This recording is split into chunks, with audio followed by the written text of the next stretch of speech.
नमस्कार, मैं हूं संजय शर्मा। आप देख रहे हैं 4 PM यूपी।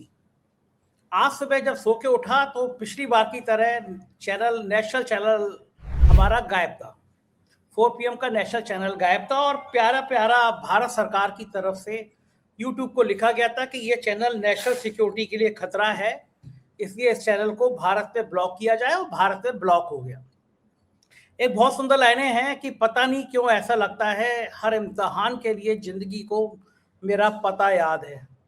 तो पता नहीं मोदी जी का सारा प्यार 4 PM पर क्यों आता है। पिछले साल शायद मुझे याद आ रहा है कि मई जून की बात थी, पहलगांव में हमला हुआ था। अचानक इसी तरह एक सुबह मेल आया यूट्यूब की तरफ से कि भारत सरकार ने कहा है कि आप राष्ट्रीय सुरक्षा के लिए खतरा है आपका चैनल, इसलिए भारत में बंद कर दिया जाता है। हमने उसी समय लिखा यूट्यूब को, भारत सरकार को, कि हम सपने में भी नहीं सोच सकते कि हम देश हित के खिलाफ बात कर सकते हैं। भारत मेरे खून में, मेरी आत्मा में बहता है।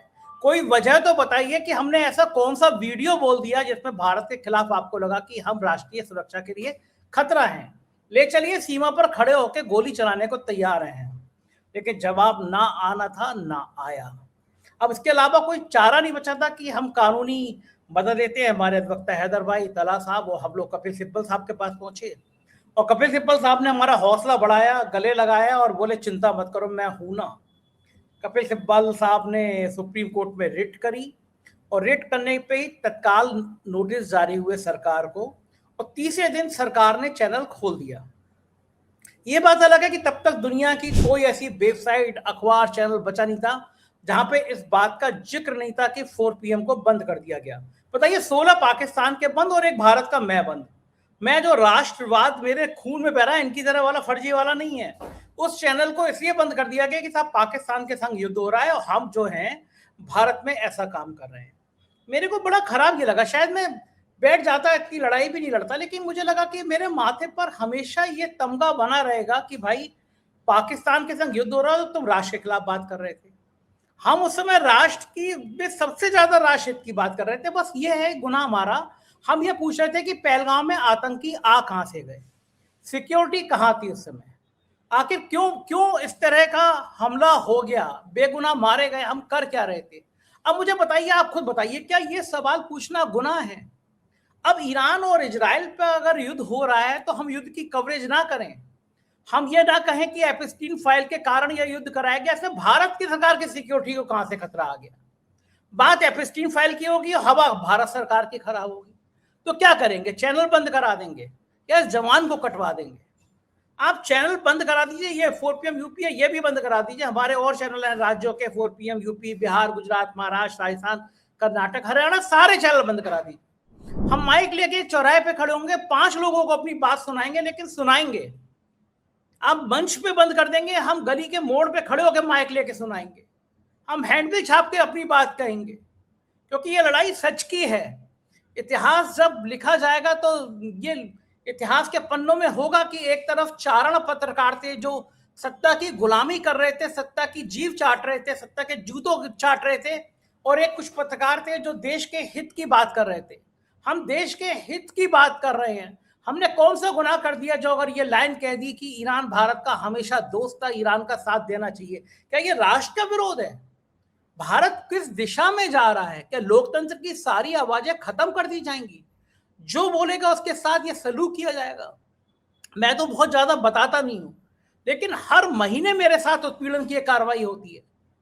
सरकार जो जो उत्पीड़न कर सकती है, हर 2 महीने में उत्पीड़न करती है। एक तरफ मुझे ऑफर दिया गया था कि 10 करोड़ रुपए साल में ले लो, हमारी जयकारा करो, मैंने मना कर दिया। तो मेरे पास लाइन लगाकर पूरी पिक्चर बन जाए जितना उत्पीड़न मेरा हुआ है इस सरकार में, लेकिन मैं उसका जिक्र नहीं करता, क्योंकि मुझे पता है कि ये कांटों की राह है। अगर मैं सच बोलूंगा तो मेरे लिए फूल नहीं बिछाए जाएंगे, मेरे लिए सत्ता नहीं खड़ी रहेगी, मेरे लिए 10-10, 15-15 करोड़ नहीं दिए जाएंगे।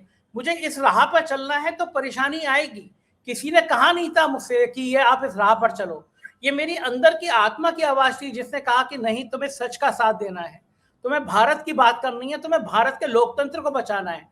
किसी का न्योता नहीं था, ये मैं खुद कह रहा हूं कि मेरी इच्छा थी। और क्यों ना हो इच्छा, हम इस देश के नागरिक हैं।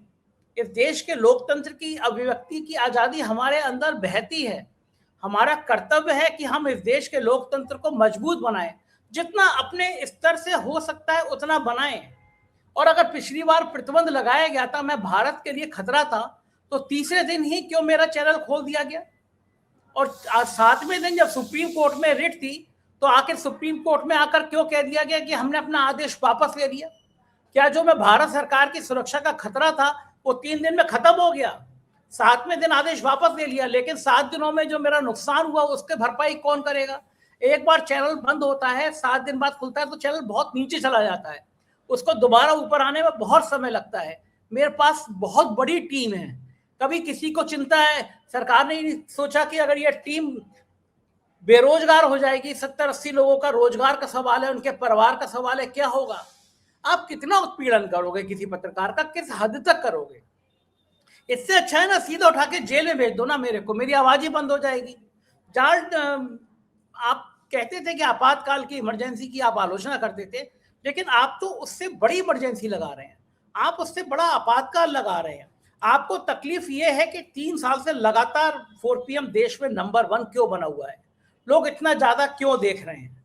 जब जब चुनाव पास में आते हैं तब आपकी टेढ़ी निगाह 4 PM पर पड़ जाती है, क्योंकि हम बिल्कुल बताते हैं कि ज्ञानेश कुमार का खेल क्या चल रहा है, वोट चोरी कहाँ हो रही है, रणनीति क्या बन रही है, लोकतंत्र की हत्या कैसे हो रही है। तो क्या ये बातें करना राष्ट्र के विरोध में है? मेरा मानना है कि यही बातें करना राष्ट्र हित में है।